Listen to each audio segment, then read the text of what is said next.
Bienvenue dans cette capsule. Nous sommes maintenant en direct de Koh Phangan et aujourd'hui, on vous défile notre processus pour se trouver une maison ici sur l'île. On est arrivé au mini-resort dans lequel on est actuellement, qui s'appelle Tiki Beach, pour vraiment juste s'établir 3 jours. Puis on s'est dit, on va découvrir l'île, on va aller au sud, on va aller dans le nord, on va vraiment aller filer la vibe de toutes les places.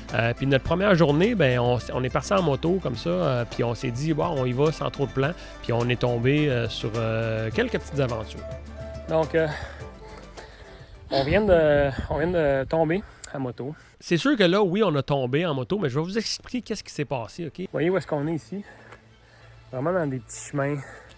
C'est vraiment pas large. Ça monte, ça descend, ça tourne. Puis là, on monte avec la moto. Puis là, au pire moment possible, c'est-à-dire sur le dessus de la butte, on arrive face à face avec une auto qui allait dans le sens inverse. Fait que là, moi, en moto, il a fallu que je freine. Là, en freinant, après ça, la moto, elle s'est mise à glisser. Une Kawasaki Versys 650, ça a un certain poids, là. C'est pas un petit scooter. La moto recule. Je savais qu'on allait tomber. J'ai dit, Ariane, on va tomber. Fait qu'on est juste tombé sur le côté. Bon, c'est pas fait mal. Louise et Luc, inquiétez-vous pas, c'est correct. En fait, on s'en allait visiter une maison, puis comme par hasard, on est tombé sur le propriétaire, c'est lui qui était dans l'auto. Fait que là, on s'en va la visiter pendant qu'il est pas là, mais on y va à pied cette fois-ci. Donc, ceci est à louer. On pourrait louer ça.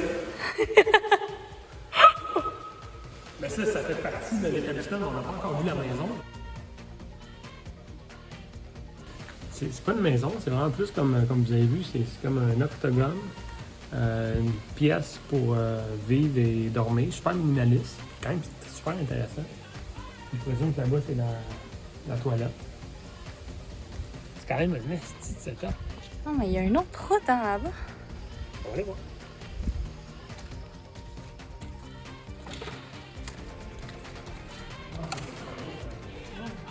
Moi, sur le coup, j'ai trouvé ça vraiment cool. J'étais comme, c'est débile, c'est le fun, mais ça a pris comme pour vrai 12 minutes qu'on a fait, ouais, là, finalement, on ne louera pas ça, là. On n'ira pas. Sauf si jamais il y en a qui veulent se partir une secte, c'est parfait comme endroit. Je peux vous organiser ça, je prends 10%.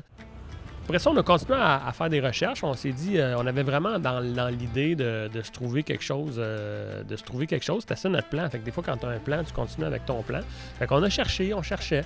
Puis à chaque fois qu'on regardait quelque chose, ben il y avait toujours ce petit effet-là qu'on revenait ici, où est-ce qu'on est présentement, puis on se disait, hey, ça va pas où est-ce qu'on est présentement. Hein? Au bout de quelques temps, mais on s'est dit, sais-tu quoi, on est bien ici, on reste ici. Donc là, vous allez vous demander pourquoi on appréciait tellement cet endroit-là. En fait, de un, c'est parce qu'on a un bungalow privé. Par le fait même, on a le beachfront, donc on a accès à la plage, on peut marcher le matin sur la plage. On a accès à une piscine, on a accès à un espace de coworking. Fait que ça nous permet aussi d'avoir d'être entouré de gens, d'être entouré de cette énergie-là qu'on n'aurait pas retrouvée si on serait loué une villa qui aurait été vraiment isolée.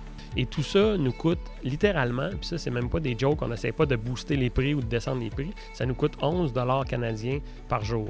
La grosse question, combien de temps vous allez être parti et qu'est-ce que vous êtes allé faire en Thaïlande? À l'heure actuelle, ça fait environ 1 mois qu'on est dans le pays. On avait planifié au début partir pour 4 à 6 mois, mais étant donné du visa et de tout le tralala, on va revisiter l'idée de rester en Thaïlande à partir de Noël. Qu'est-ce qu'on est venu faire en Thaïlande? D'aller à la découverte de nouvelles façons de voir la vie, que ce soit beaucoup basé sur qu'est-ce que moi j'apprécie, le yoga, le bien-être, le développement personnel, la spiritualité. Il y a des profs de yoga qui sont de calibre mondial ici, là, notamment Warren, qui m'a fait faire des choses incroyables. On était dans un cours de yoga, puis j'en arrachais, mais j'en arrachais dans le sens que c'était... Il se plie en deux, là. C'était tout le monde qui se plie en deux, puis moi, j'étais pas capable de me plier en deux, puis là, il est passé à côté de moi, il a dit « It's difficult, brother. For you, just this one. Stay like this, brother. Just this one for you, it's okay. » Un autre point important que je veux dire, c'est que j'avais une idée qui me trottait en tête en venant ici en Thaïlande, mais j'avais un espèce de projet de bon samaritain ou de redonner à son prochain. Donc, j'ai décidé de faire des petites vidéos. La première personne qu'on s'est dit, OK, cette personne-là, on va lui faire une vidéo, c'est une dame qui tient un restaurant. On est allé manger là 2-3 fois. Donc, je vous laisse avec le petit 30 secondes qu'on y a fait. C'est un petit spot publicitaire qu'elle va mettre sur sa page Facebook. Traveling to Koh Phangan and looking for a place to eat? Don't search anywhere else.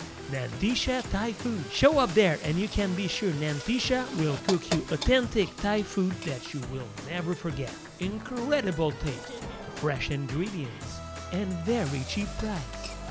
Either if it's for breakfast, lunch, or dinner, Nantisha will never let you down. Wow! Nantisha Thai Food, the best kept secret in Koh Phangan. Very good! Thank you so much! Dans le prochain épisode, j'ai un petit projet spécial là, qui va être en lien bientôt. Le retour d'un personnage qui m'est très cher. À quelques secondes, littéralement, de mon petit studio, se trouve mon bureau, directement de l'île de Koh Phangan en Thaïlande. Et là, je marche comme ça ici et j'arrive au studio de Pat Lemieux. Magique.